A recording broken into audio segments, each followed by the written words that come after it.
Hi guys, good evening. Welcome to Mavs Shop. And today, review lang natin itong EC333 or yung Strike Industries in red colorway.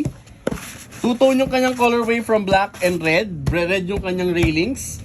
Trigger, yung flat trigger, Cobra Billet style na trigger guard. Yung kanyang mag catch.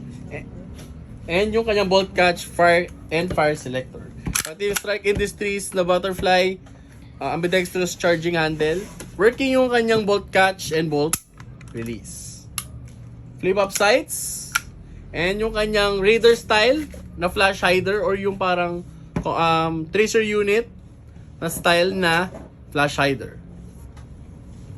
So meron siyang ito ang kanyang buffer tube, no? Strike Industries na pang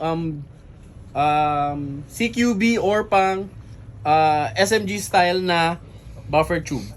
So, sa kanyang tsura, M-lock yung kanyang railings, 3 sections sa left and right.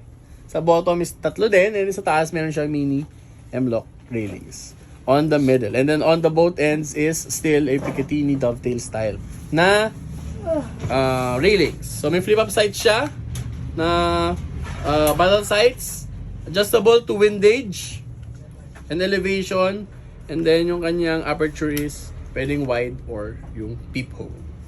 So, meron siya kasamang mid-cap polymer mag na dekamot, no? So, kamutin muna natin siya.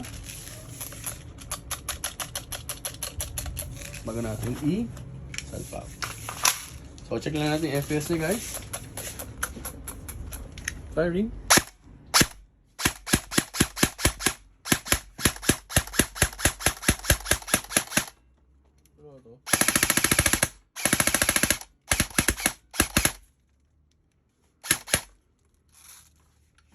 Guys, may tira lang dito na parang 5 or 4, then chamber check, wala nang laman. So kung ibabalik natin to guys, itong buffer tube, of course tagalin nyo lang, pwede nyo ilagay ito ng nakaganon or ayusin nyo lang din yung wirings. So open nyo lang, and then ikot nyo dito.